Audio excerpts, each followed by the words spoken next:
Ludvig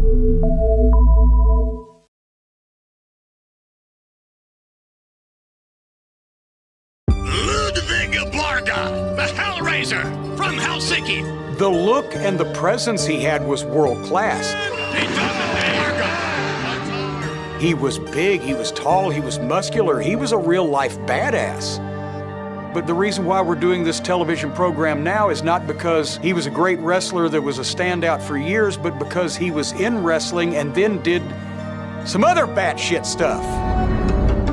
Wrestler Tony Halme, aka Ludvig Borga, the Hellraiser from Helsinki, lived a life of controversy. He made people around him uncomfortable, but not in a good way. And crime. You don't know that story? He got deported from this country for weapons. Toni Halmeen epäillään syyllistyneen ammuskeluun varhain tänä aamuna. Driven by a desire for fame, Tony took his strongman persona to the extreme. Mitä paremmin vedät roolissa, sen enemmän tulee rahaa. He wanted to be the person that people would, could you believe he said that? Could you believe he did that? And into the corridors of political power. That guy's gonna be an elected official? He wanted to be famous, so that's how he was gonna do that in Finland. Vähän rasistiset puheet tai siihen suuntaan ja... Until his relentless pursuit of the spotlight led to infamy and ended in tragedy. Uppers to wake up, downers to go to sleep, and now you gotta have something to make you feel alive during the day. Plus ja tällainen julkisuus, niin toisille se on kaiken vaarallisinta huumetta. What more did he have to live for? The dream was over. The image he had created for himself became impossible to maintain. He looked like a villain, he sounded like a villain, but unfortunately in real life, he was a villain.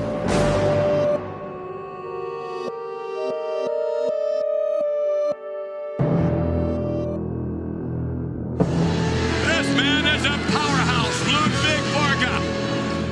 In the summer of 1993, wrestling fans witnessed the debut of Ludvig Borga, an arrogant new villain from Finland. Missing with the roundhouse. Whoa, man! This guy's a tough dude. The foreign heel in professional wrestling has been a standby since the turn of the 20th century. They were exotic, they were mysterious, they were not like us. You ain't from around here, are you, boy? I'm Jim Cornette, and I was working for the WWF when Tony Halm, aka Ludvig Borga, made his brief but spectacular run. The fans could take their animosity out by booing the anti-American. Maybe you sang that Russian national anthem just one time too many. Vince McMahon loved the foreign heel concept so much that if we didn't have a problem with a country, he would figure one out. From Helsinki, Ludvig Borga. So suddenly, you get this guy named Ludvig Borga from Finland, and because he had an accent, that was close enough for Vince McMahon. I can do something with this guy. USA stand for in my continent. You stink a lot. He was going to get a great push because it was easy to position him as a villain. I'm Jim Ross, and I was an on-air talent in 1993 for the WWE. One way you get a villain noticed is you have him break a streak, and Tatanka had a winning streak. Tatanka wins the 40. Being the Native American, representing America, the fans just connected right to me. I'm Tatanka, an official legend of WWE. Here comes a Native American. I was running on an undefeated streak for 2 years. Tatanka with a clothesline. When the office came to me, they said, we're really looking to do something big with Ludvig Borga. Locking up now, Ludvig Borga. In our business, it's called rubbing. You get out there and you rub shoulders with Hulk Hogan, that stardom rubs off on you. Reaching over the top rope to the outside, I can't believe that. Ludvig had a tremendous opportunity. No, did you hear that? The best thing for you to do is sell it, and he wanted me to sell it. So Ludvig threw me in the ring and then pinned me with one finger. Look at this! His finger on Tatanka's chest! I can't believe it! Went away for a win streak. They don't even need my finger. By beating me, it instantly puts Ludvig right at the top of the ladder. Now, in hindsight, knowing what we know now, do you still think that he was the right guy to end your story? Now looking at it, no. The power of that WWF TV is tremendous. Having a fan base that buys your action figures and sells them out. But remember, we're on the road 300 days a year. So you're in the locker room a lot. You know, they want guys who are going to be in there friendly with everybody because now you can do business together. But Ludvig was never that guy. Not that the guys had anything against him. He just never allowed the guys to get close to him. Let's put it that way. Borga had a great look, but he was a miserable human being. People didn't want to work with him. He made people around him uncomfortable. And then when we finally realized he had the SS tattoo on his calf, things started going downhill from there. For the kids out there who weren't around, the SS was Hitler's private army that committed many of the atrocities at Hitler's behest in Nazi Germany. You can't show something like that on television in 1990-something in America, so they said, cover that shit up. One of the boys, if they would have seen that, I guarantee you someone would have said something. So obviously it was kept undercover. We made a mistake in hiring him. He slipped by us. Tremendous strength and agility. Yeah! It wasn't done on purpose. Scripts. Ludvig Borga in complete control of it. We just didn't do a good job of vetting him. You can imagine how some of the Jewish talents in the locker room reacted to him. It's not right to impose upon them such negativity. We need to get rid of him. The fact that he had it to begin with indicated that probably something was going on up there that maybe we didn't want to delve into much deeper. Drop him! Come on, Ralph! Tony Halme's childhood was defined by bitterness, brawls, and resentment. One thing to know about Tony is that he came from a broken home. His parents divorced when Tony was just 2 years old. His father had a problem with alcohol, and it seems like his mother did too. I'm Mikko Marttinen, a journalist and the writer of Tony Halme's biography. The other important thing to know about Tony is that he kind of struggled between two language communities. His mother was originally a Swedish speaker and decided to put the boys into a Swedish-speaking school. This made Tony feel like an outsider from very early on in his life. Olimme suomenruotsalaisia, niin heillä oli omat alueet yleensä lähiöissä. Ihmiset karsasti. Just kun suomenruotsalainen oli vähän niin kuin, mitä se selittää tunteisesti, ettei ollut inttareita. Olin Krister Markusas Toni Halmeen lapsuuden ystävä. 13-14, niin sitten äitini valitsi mieluummin pullon kuin tai alkoholistimiehen kuin me. Sitten mä lähdin 14-15 kotoa pois, että Toni muutti silloin meille, kato, mun vapaaseen huoneen. Enemmän alettiin nyrkkeille ja hän alkoi nostaa puntteja ja halusi massaa. He yearned for respect. He felt that he was looked down upon because of his poverty. Years before he ever stepped into a wrestling ring, Tony constructed a new ultra-masculine persona for himself, which he referred to as the Viking. As soon as Tony stepped out to the street, he became the Viking. He had the word Viking with a helmet tattooed on his arm. He started to talk tough, rob people, and getting into street fights. In the newspaper archives, I found a very old item. It says that two karate guys were just beating up everybody in a bar. Turns out those karate guys were Tony and his best friend Krister.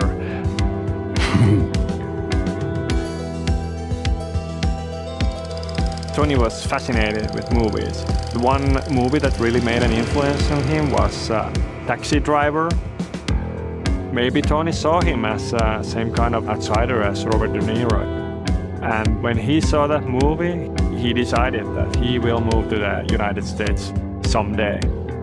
In 1986, Tony heads to Los Angeles, searching for fame, fortune, and a new direction. He wanted people to like him. People like you because you're famous. And I think that was a shield for a lot of insecurities that he had. My name is Dee Dee, and I was once married to Tony Hollomay. Size-wise and personality-wise, Tony was larger than life. Fell in love with him pretty quickly. When we got married, he wanted the music to be God Bless America. He wanted to be famous in America. He wanted to be a movie star in America. And he heard about Gold's Gym in Venice Beach. He attempted to be a bodybuilder, but he just didn't have the shape of a bodybuilder. He had a big belly. He was a big guy everywhere. It became almost like an obsession for him to be as big as possible, and steroids helped. He had a shoebox, and it had steroids from Russia. It was clearly nefarious. I'll never forget one of the packages was for horses. His ambitions were to be a star, whatever way that came to him. He got some small roles for Little Caesars. Tip. He was in a national ad, in some beer commercials. Get back to work! And eventually some small roles on TV as well. No one argues with Curly. Hanging in the Gold's Gym, a lot of people told him that you should go into wrestling. You could really earn some money with this, and they got Tony interested. He did some wrestling shows with Herb Abrams, UWF. He had a costume made, and it was Tony as the Viking. I told you I'm gonna hurt every pencil neck, every pipsqueak who steps in my way. And there's only one way they're gonna leave the ring, is on the stretcher. Hurt. I think UWF should start to sell life insurance too. It was silly. It's very silly. Japan was probably his first big wrestling shows that he did. Tony told everybody that he was a successful boxer in Finland. None of this was true. He had never had a boxing fight in Finland. But New Japan made his gimmick about that. Tony Holm had become a star in wrestling in Japan, where they liked big guys, giant monsters battling it out, King Kong and Godzilla. The Japanese wrestling circuit is really tough. It was very punishing for the wrestler's body, and Tony was very candid about starting to use strong painkillers during his time in Japan. It really became a habit for him. Somewhere along the lines, Tony's opportunities in Japan started to dwindle a little bit. His attitude was not great.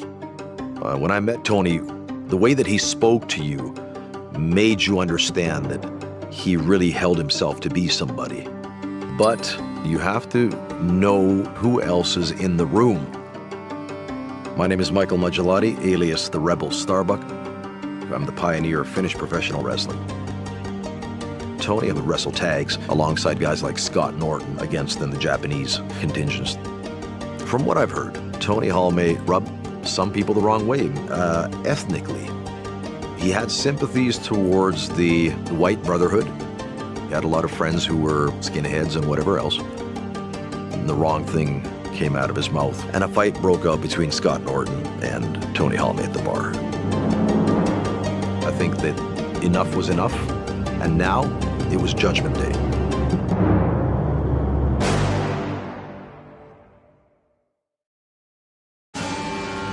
Tony had a very famous incident with Scott Norton, an American wrestler. Some people say that Tony kind of sucker punched Scott Norton. Then again, Scott Norton says that he cleaned Tony Hollomay's clock. This was a problem for New Japan. Two of their foreign stars were not getting along. Kaikki halusi olla tietysti siinä valokiilassa ja ne ei oikein musta tykännyt, koska mä olin sitten taas suomalainen ulkomaalainen ja mä tulin suoraan siihen main eventtiin, eli päämatsiin. And that was the end of Tony in Japan. With Tony back in California, his wife rethinks their 3-year marriage. There were a lot of things going on at the time that I overlooked. But it wasn't until he cheated on me that I knew what kind of person I was married to. As much as I didn't want to be with him anymore, I still loved him. And at the point that I decided I needed to divorce him, he got very emotional and, oh my God, I'm so sorry I did this to you, and I'm gonna take my truck and drive off the pier. And I just said, I can't do this anymore. I woke up to a lot of things that he lied about. But I never imagined that he would turn into the person he turned into. As soon as we split up, that's when he became Ludvig Borga. We're back, ladies and gentlemen. In 1993, Tony joins the World Wrestling Federation as a main event villain, but his run with the company lasts less than a year. After they gave him that push of defeating me, they were building him up for Lex Luger. But the fans never got behind it. They were giving him all the vignettes and all those interviews and bringing him into TV, but his interviews were just like, blah. This time it's gonna be hard and tough, and I'm gonna finish this American so-called hero once and for all. Sometimes he's speaking Finnish to the cameras. He says things like, which is Finnish for like, I'll rip your ass off or something like that. You heard that, didn't you? Whatever you say. Most people in the US don't even know where Finland resides on the world map. So why should anybody feel threatened by who you are? American stinks. Lex Luger stinks. So Americans choke on this. He lacked the ability to connect with the audience. The nuances of being a pro wrestler he did not possess. And then we saw the SS tattoos on his calf and understood his philosophies that were not very healthy. How do you justify it? How do you justify an SS tattoo based on what that stood for, and still to this day? I think the reason he got the tattoo on his leg was because he got attention for being fascinated by the Nazi thing. I remember he spent some time in Russia, and he came back with all kinds of military memorabilia that was used by, I guess, Nazis, or I don't know. But one of the things was this creamer pitcher, and on the bottom it had a swastika on it, and it was dated like 1941. And I had used it as a flower pot in our house. I didn't know that they were Nazi material. I was just a young, naive person. I didn't know shit from Shinola at that age. But why would somebody get an exit-only tattoo on their rear end? Why? What the would propel a man to tattoo exit only above his asshole? Especially when you're the size he is and look like that, do you really need to have written instructions for people not to you in the ass?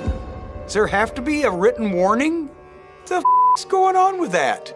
And who are you making that statement to when you're walking down the street? You're so anti-homosexual that you have exit only tattooed above your asshole. Who's gonna know? Don't him in the ass.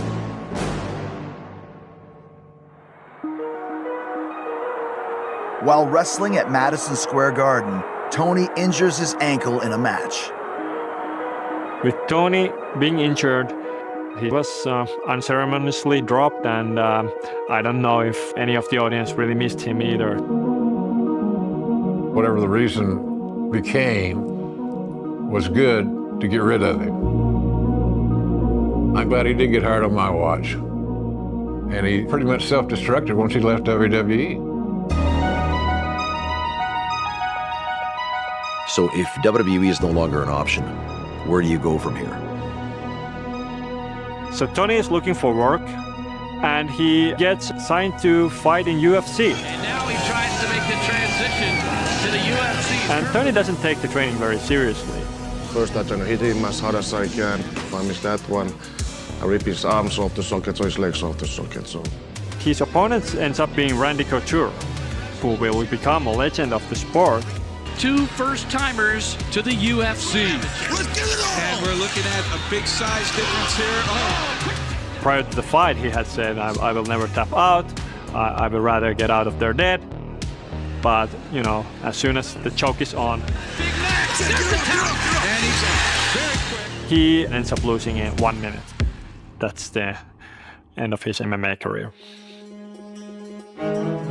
Tony went back to LA. He was getting married again, this time with a Finnish woman. The police came and raided their house. The SWAT team and guns and bulletproof vests and shields. Tony was charged with trafficking controlled substances, which were steroids, and possession of a legal firearm, an Uzi. When we were together, Tony liked to shoot guns because they gave him power. I never imagined that he would become a guy that got in trouble with guns. Kertoi mulle, kun se joutui tuohon Shark Tankiin, LA County Jailiin. Sanoi, että kyllä tuli kylmä hiki, kun se... Ja siellä oli Aryan Brothers yksi kaveri, niin se huusi, kato, Ludvig Borga. Ne otti sen sinne sitten. The laws were very clear. If you had been convicted of a firearm felony in the United States, you should be deported. And that's what they did. And he could never go back to the United States again. He went back to Finland to chase the big and famous dream.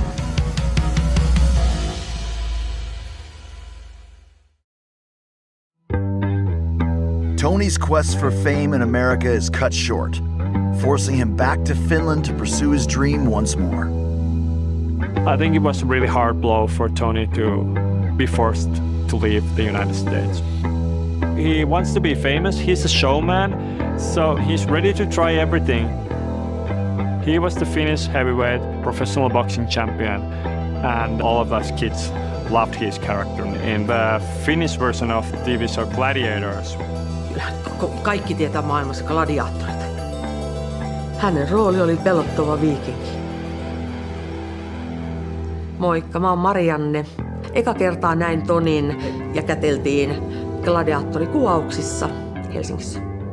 Ja me oltiin treenikavereita. Hän oli elementissään. Tonin tässä viikinkimyytissä oli täysin 100% se Toni, mikä hän halusi olla. and then Tony gets his segment in a Finnish talk show where he record a single where he, in a very comical way, brags about how manly he is. Polttoaineena on raaka testosteroni. It sells very well, and he will record a whole record.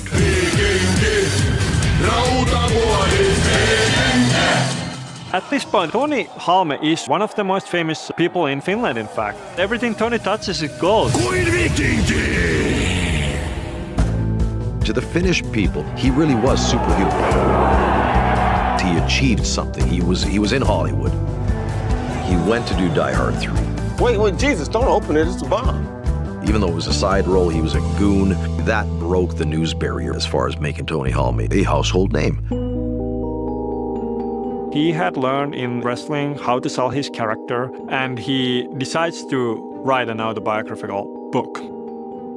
Almost like a political manifest. It's Tony's life story with a lot of violence, a lot of sex, but a lot of it is made up and embellished. A lot of those stories are offensive to many people. He uses the N-word a lot. He's very traditional when it comes to the roles of men and women. There's a lot of people who hate him, but there's certainly a big segment of Finnish population that really looks up to him. Tony's polarizing infamy attracts Finnish power brokers eager to cash in on his natural charisma and headline-grabbing antics. Jotkut rakastivat ja jotkut vihasivat ja sellainen tietenkin myy hyvin. Nimeni on Veikko Vallin ja tutustuin Toniin 2000-luvun alussa. Ensimmäisen kerran tapasin Tonin henkilökohtaisesti, kun minun yritys aloitti proteiinijuoman kehittämisen niin kuin isoille miehille tarkoitetun. Meidän piti löytää siihen sitten sopiva henkilö promoamaan sitä. No, ajatus siitä, että Toni lähtee politiikkaan, se oli aluksi niin kuin vitsi. Sitten kun pohdimme sitä, että mikä puolue olisi hyvä, Toni sitten ehdotti jotain tällaista natsipuoluetta, ettei Suomessa ole sellaiselle aatteelle mitään kannatusta. They contact Timo Soini, who is the leader of the very small True Finns party, which is really struggling at that time. He joined the political party in Finland that were the troublemakers, and he was a troublemaker. No joo, me tehtiin Tonille sitten oma verkkosivu, siis kun sä tulit sille sivulle, niin siinä tuli nyrkki ensin ja se kuvaruutu heilahti. But let's say the SS tattoo. How it didn't play into his political career is, I think it's a question of timing. During that time, Finland changed in a number of ways. The Cold War ended, we joined the European Union, the immigration began rising. And this coincided with an economic recession. As you can guess, a lot of these immigrants became scapegoats for the troubles that people had. I think that a lot of Finns were very proud of being Finnish.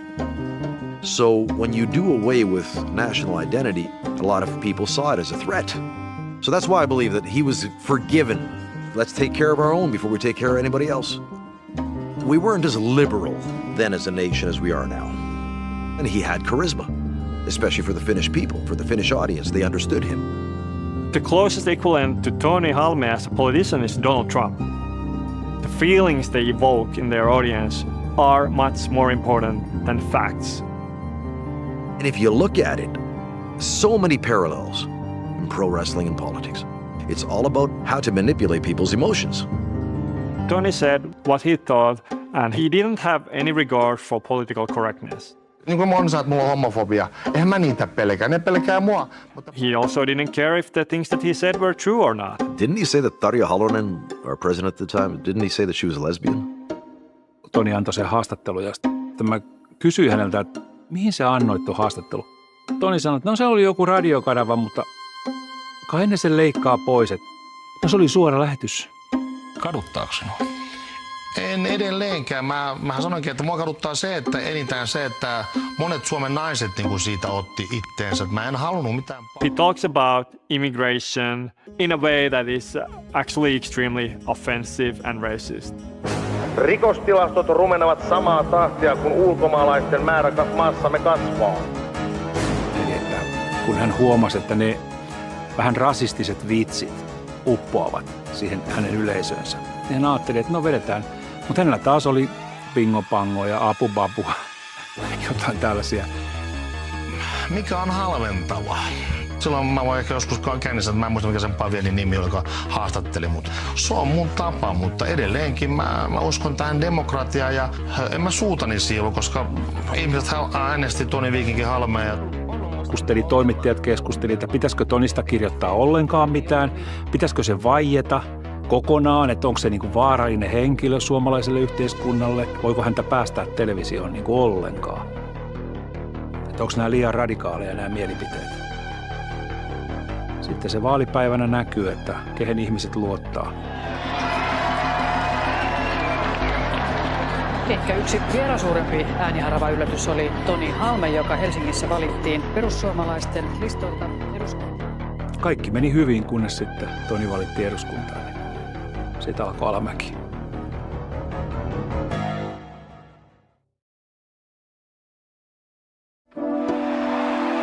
Following a campaign fueled by nationalist pride, Tony Halme stuns Finland's political establishment with a landslide victory.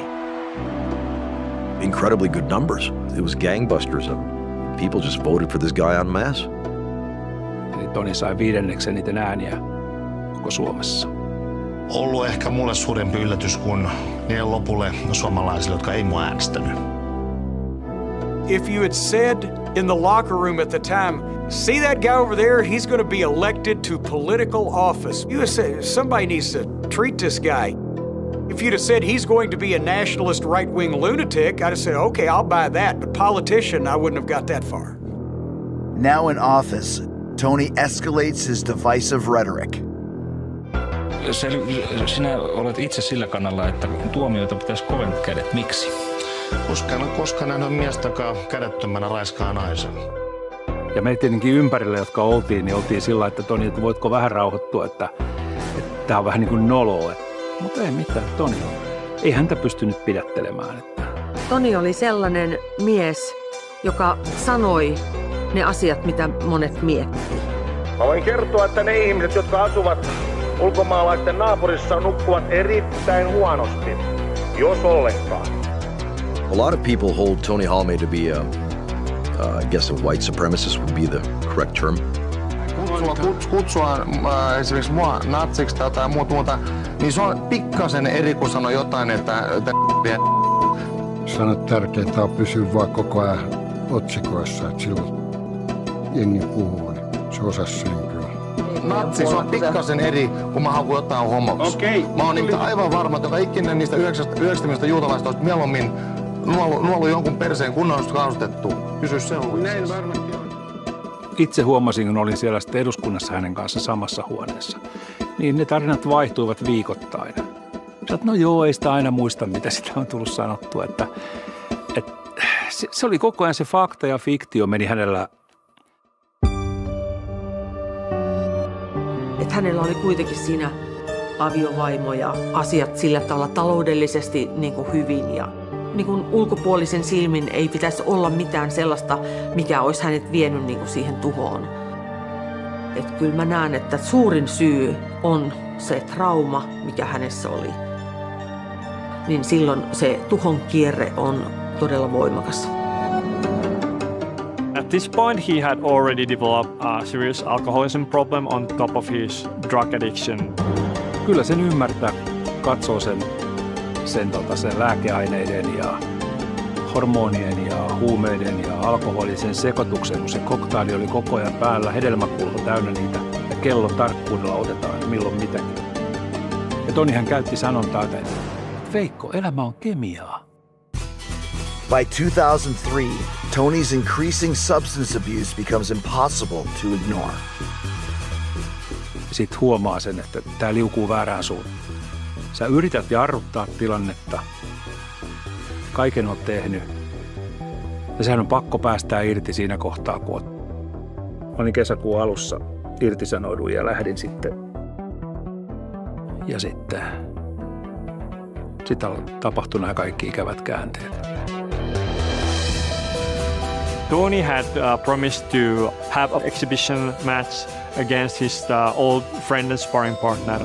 The fight became quite brutal, especially for Tony, who really got a beating in the fight. After the fight, Tony starts to drink. He goes to Tampere where he has some friends, keeps on drinking. After about 2 weeks of this binge, he finally returns home to his wife. They develop an argument. The wife says, "We're through, I've had enough of your drinking." Tony grabs a handful of medicine, swallows them. The wife, of course, wants to call the 911. At some point, Tony gets hold of a gun. The wife tries to grab the gun away from Tony, and during the struggle, the gun goes off.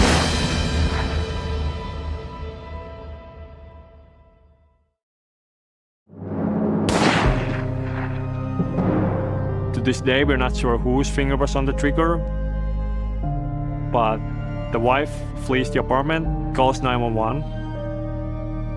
She goes back inside the apartment and she finds that Tony is unconscious. He has swallowed some of his own puke and doesn't really show any signs of life, really. Kansanedustaja Toni Halmeen epäillään syyllistyneen ammuskeluun varhain tänä aamuna. Poliisin mukaan kukaan ei loukkaantunut välikohtauksessa. Silminnäkijät kuitenkin kertovat, että Halme vietiin tapahtuman jälkeen pois paikalta ambulanssilla. At this point, Tony is in a coma.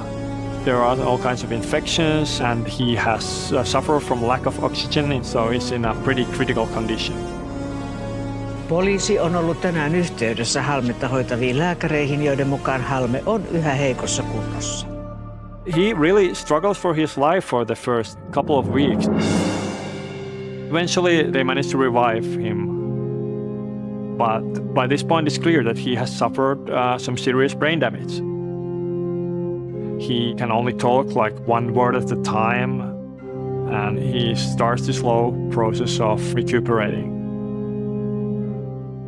Kyllä niin kuin pimennossa on paljon asioita, että en muista sen päivän tapahtumia tai edellisen päivän tai edellisen monta edellisen viikonkaan tapahtumia, että on niin kuin pyyhkiytynyt pois. But he's never back to his old, colorful, quick-thinking self. People could see that he was not the old Tony at all. His marriage ended, that made things only worse. He was depressed. Kansanedustaja Toni Halme saa syytteen useista eri rikoksista, jotka liittyvät kesäiseen ampumaan. Eli onko aivan sama mikä tuomio tulee, jos oikeus sinut tuomitsee, niin aiot erota? Kyllä. Sitten se alkoi tekemään vastaväitettä tuolle tuomarille, että hän harjoitteli roolia. Hän on vanginvartija SS-leirillä Porvoossa, että hänellä piti olla se luugeri ja... Kyllä, totta. Tony resigns from Parliament and receives a 4-month suspended sentence. Now on disability, his health struggles push him deeper into isolation. Varmaan häpesi sitä, että miten asiat menivät sitten. Se viikingi-imago alkoi murentua. Things were getting bleaker all the time. He was seriously addicted to painkillers, used a lot of alcohol. He continued to do steroids as well, but obviously they don't help you if you cannot do the training. Vieläkö iso rauta tottelee miestä? Kyllä tottelee. Penkiltä lähtee paljon. Noista 50 ehkä. Toni sanoi vaan, että näissä lihaksissa on viikinki, ja jos lihakset lähtee, niin hänen psyyke ei kestä sitä. Nyrkkeilyura oli jäänyt unohduksi. Painista se muisti vähän, pätkittäin. He kept doing these appearances in little bars around Finland, and that was the only really thing that got him out of the house at that point. Hän ei ollut enää. Sai istua yksin baarin nurkassa. Kukaan ei enää mennyt juttelemaan. Muut naureskeli siellä pöydässä, kun mä kävin hakeessa. Se istui yksissä kuset housussa nurkassa. It appears that he got in debt also because of the drugs that he had to buy from the black market. Oksikontteja. Ne maksoi 50 € kappale tabletti. Niistä tulee niitä hallusinaatioita ja tällaista. Voi yhtäkkiä alkaa ottaa ilmasta, tiedätkö? You've been to the mountaintop and you have to come down because there's nowhere else to go. For a lot of people, I think it's too much. You'd rather end it than become nobody again.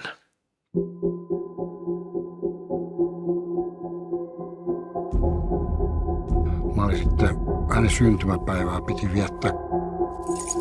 Mä käyn oven takana, kun mulla oli avain sinne asuntoon.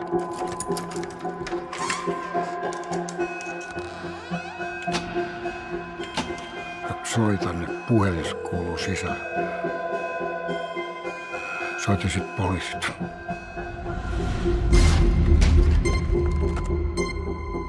Se oli pimeä se koko osio siellä.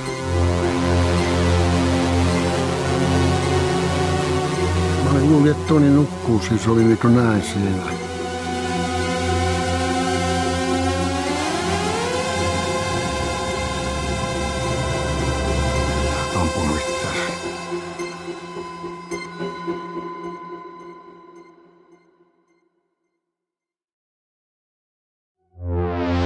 Entinen kansanedustaja ja nyrkkeilijä Toni Halme on kuollut.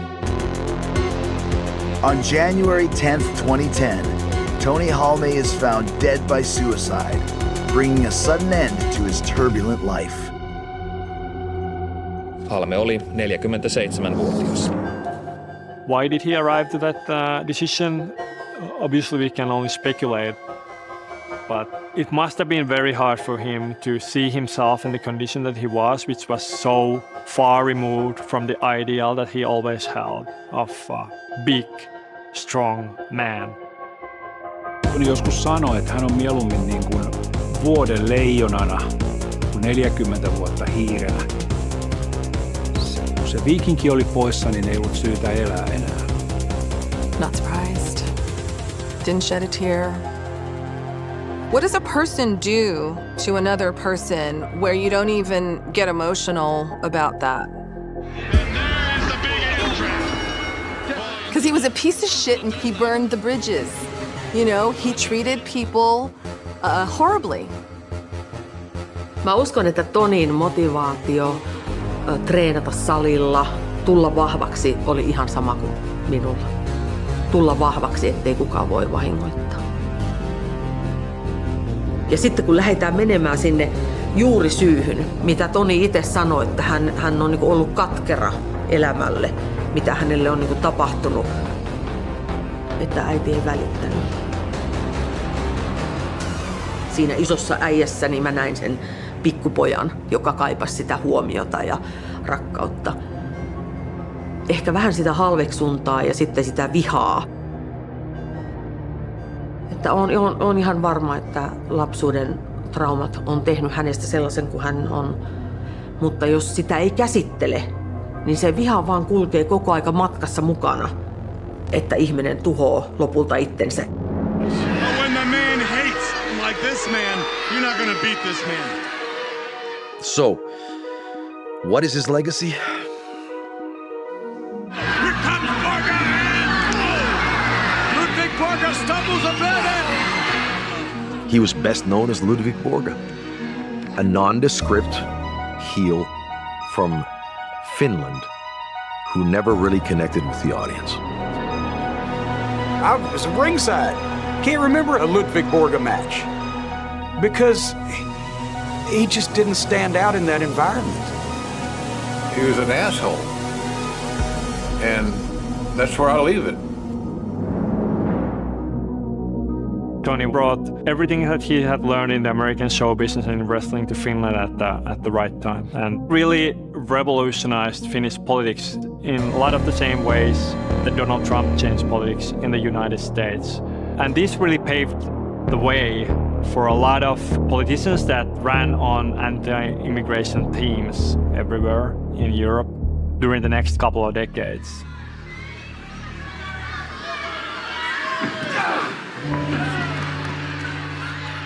Tähän oli juuri tulossa. Tässä kirjasi lopussa sanot näin, että menestyminen on paras kosto.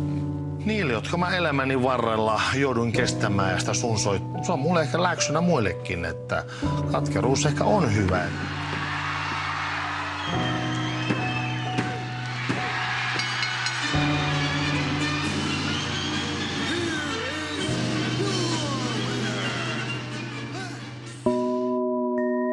I want people to know that there was a good side to this person, you know, and I wouldn't have fallen in love with somebody that was a complete monster the way that we know of him now. Sitten enkä pyydä keneltäkään anteeksi, koska mä en ole kenellekään sitä myöskään velkaa. But I think he destroyed himself in every way that a person could do that.